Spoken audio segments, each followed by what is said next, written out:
Hello दोस्तों, हमारे channel को सब्सक्राइब कीजिए, बेल आइकन को प्रेस कीजिए और वीडियो को लाइक कीजिए। जय हिंद, जय भारत। आइए वीडियो स्टार्ट करते हैं। हेलो दोस्तों, जय हिंद। दोस्तों, आप लोग कैसे हैं? आई होप आशा करते हैं आप लोग ठीक होंगे। दोस्तों, आज हम बात करने वाले हैं बीएससी थर्ड ईयर के फोटो इलेक्ट्रिक इफेक्ट के बारे में। समझ रहे ना? इसके पहले मैंने जो है उसके बारे में बात किया था, प्लांक विकिरण के बारे में। समझ रहे हैं? और आज हम वीडियो लेकर आए हैं फ़ोटो इलेक्ट्रिक इफ़ेक्ट। यानी फ़ोटो इलेक्ट्रिक इफ़ेक्ट क्या होता है हम इस वीडियो में जानेंगे।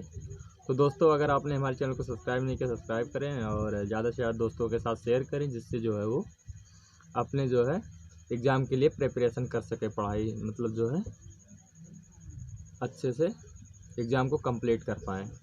दोस्तों, इसको ज़्यादा से ज़्यादा शेयर करें और आइए हम विलंब ना करते हुए वीडियो को स्टार्ट करते हैं।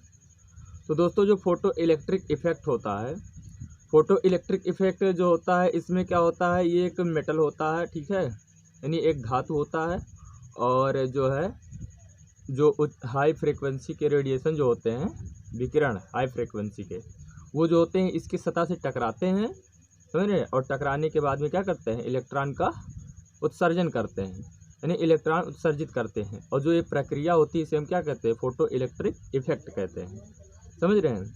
तो आइए एक बार हम डेरिवेशन को भी पढ़ लेते हैं कि इसका जो है परिभाषा आप किस तरह से लिखेंगे भाषा में। ठीक, जब कोई उच्च आवृत्ति यानी हाई फ्रिक्वेंसी वाली विकिरण धातु की सतह पर टकराती है तो धातु की सतह से इलेक्ट्रॉन उत्सर्जित हो जाते हैं। इस प्रक्रिया को फोटो इलेक्ट्रिक प्रभाव कहते हैं। देखिए दोस्तों, इस फिगर में जो है दिखाया गया है, ये एक धातु है, ठीक, और ये उसके सरफेस से जो है हाई फ्रिक्वेंसी की जो है रेडिएशन ये ऊपर से जो है इसके टकरा रही हैं, और टकराने के बाद जो ये हो रही हैं, ये क्या है, ये इलेक्ट्रॉन है। ठीक, इसको आप इलेक्ट्रॉन बोल सकते हैं, ये इलेक्ट्रॉन है। ठीक,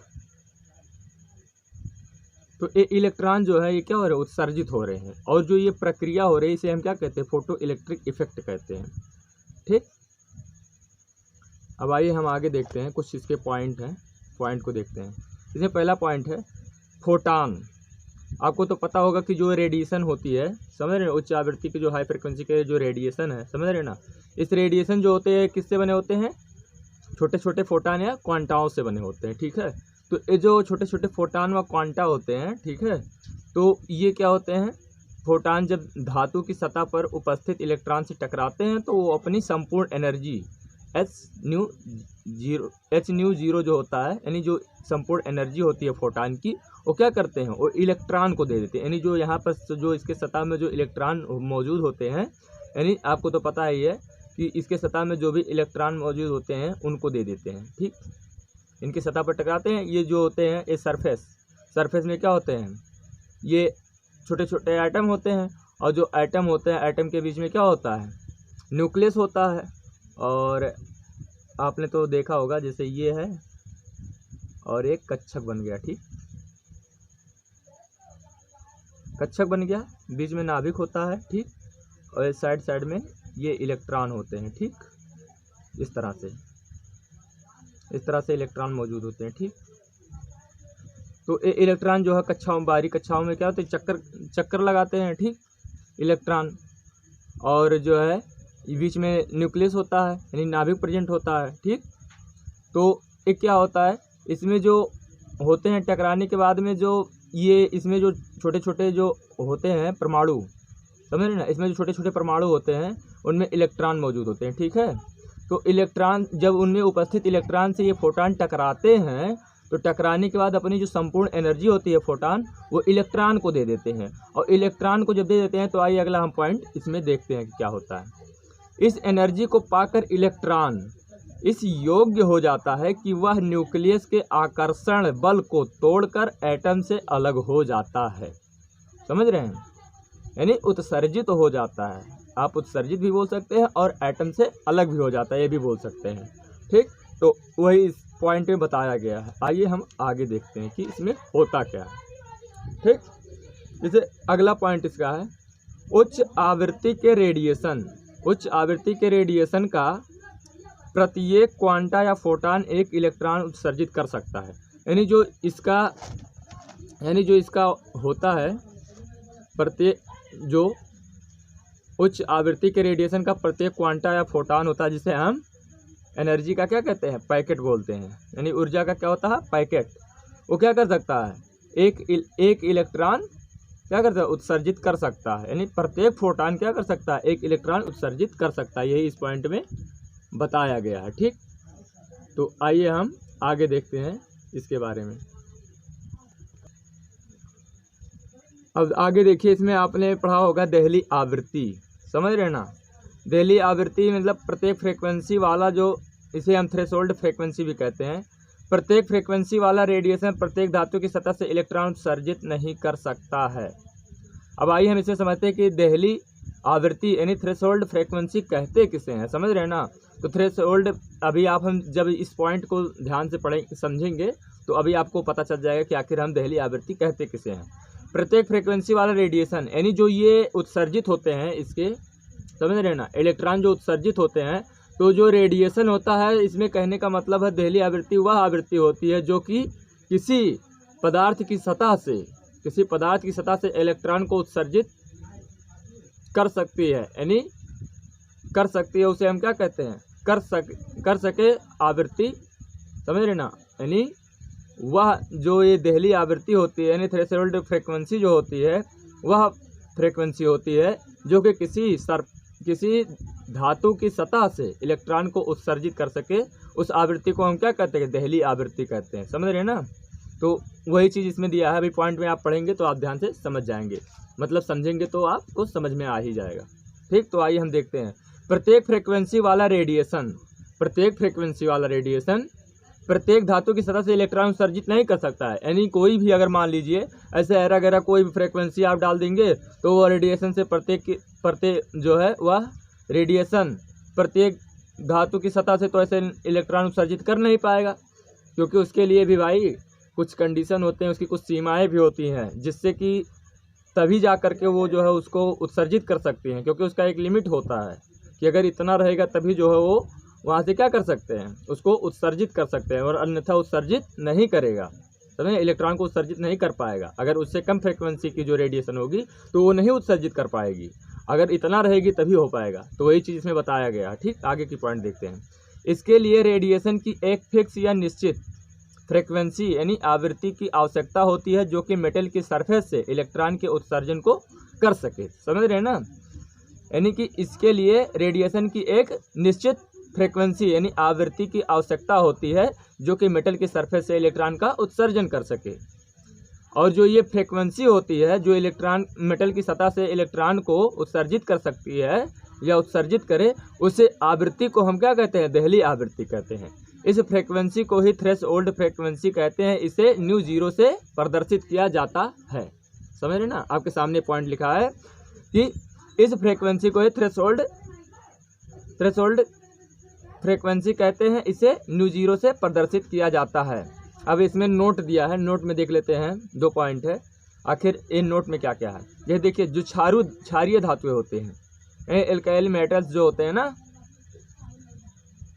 ये जो क्षारीय धातुओं के लिए कम आवृत्ति के रेडिएशन ही काम कर पाती है।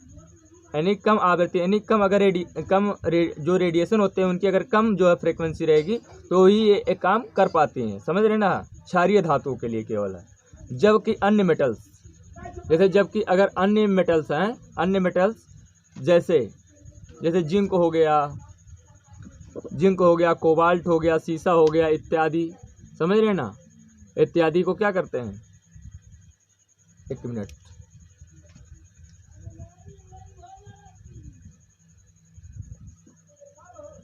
जबकि अन्य मेटल्स जैसे जिंक, कोबाल्ट, सीसा इत्यादि के लिए हाई फ्रीक्वेंसी की अल्ट्रावायलेट लाइट की आवश्यकता होती है, समझ रहे ना। अल्ट्रावायलेट प्रकाश की क्या होती है, आवश्यकता होती है। यानी अगर इन सब जो धातुएं हैं इन सब के लिए जो है अगर हम इलेक्ट्रॉन का उत्सर्जन करना चाहते तो इसके लिए क्या होते हैं, हाई फ्रीक्वेंसी की ही अल्ट्रावायलेट लाइट की यानी प्रकाश की आवश्यकता होती है। तो आई होप, आशा करते हैं यहाँ तक समझ में आ गया। आइए आगे देखते हैं कि क्या है।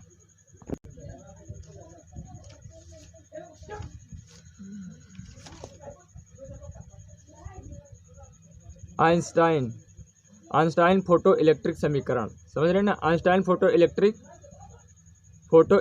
इफेक्ट समीकरण क्या होता है, आइए हम इसको जानते हैं और इसे कैसे प्राप्त करते हैं, ठीक है।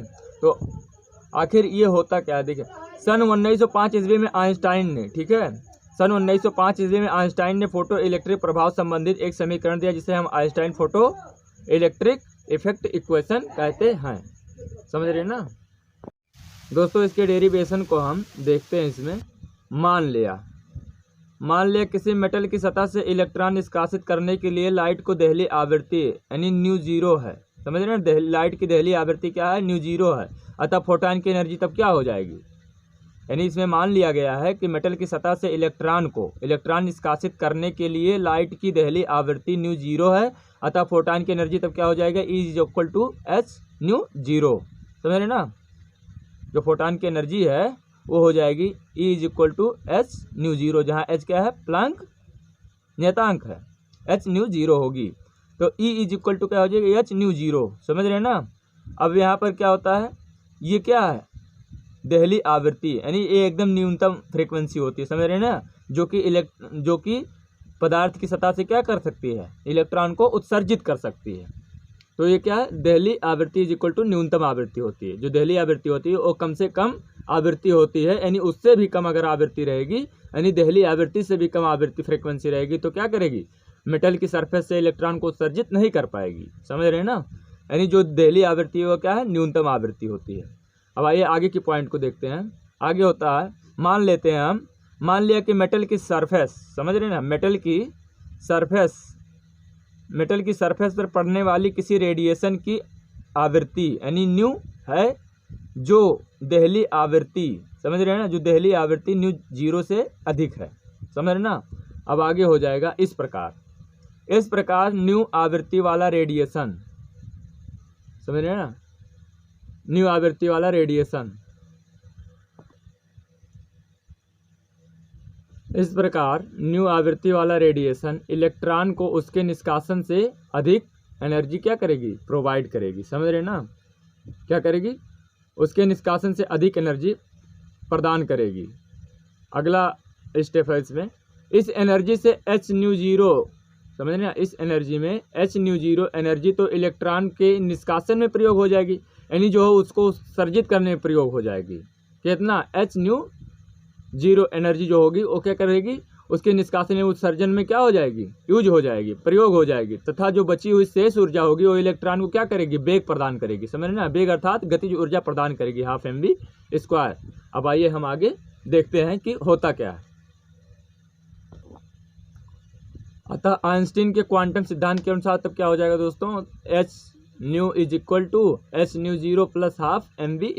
इसको हम इक्वेशन नंबर 2 मान लेंगे, वेयर जहाँ मतलब न्यू जीरो क्या है, दहली आवृत्ति है, और एच न्यू जीरो जो है वो क्या है, दहली एनर्जी है, समझ रहे हैं ना। तो अब आगे क्या करते हैं, हम इसको क्या करेंगे, जो है हाफ mv² इधर रहने देंगे और इसको क्या करेंगे, इधर पक्षांतर करके ले जाएंगे और इसमें से h को क्या कर लेंगे, कॉमन कर लेंगे, ओवरनिस्ट है तो इसको हम बाहर कर लेंगे, तो क्या हो जाएगा, half mv² is equal to h into bracket nu minus nu zero. तो ये हो जाएगा आपका इक्वेशन नंबर 3, इसको मान लेंगे। जो इक्वेशन नंबर 3 हमें प्राप्त हुआ है इसे क्या कहते हैं, इसे हम Einstein photo electric effect equation कहते हैं, समझ रहे ना। तो दोस्तों ये आगे आपका फोटो इलेक्ट्रिक प्रभाव समीकरण। तो दोस्तों आई होप, आशा करते हैं कि आइंस्टाइन के फोटो इलेक्ट्रिक प्रभाव समीकरण आपको समझ में आए होंगे। दोस्तों मिलते हैं नेक्स्ट वीडियो में, बने रहिए हमारे साथ। Thank you watching for my video. जय हिंद, जय भारत। हेलो गाइस, हमारे वीडियो को शेयर कीजिए और कमेंट बॉक्स में कमेंट कीजिए। Thank you watching for my video. जय हिंद।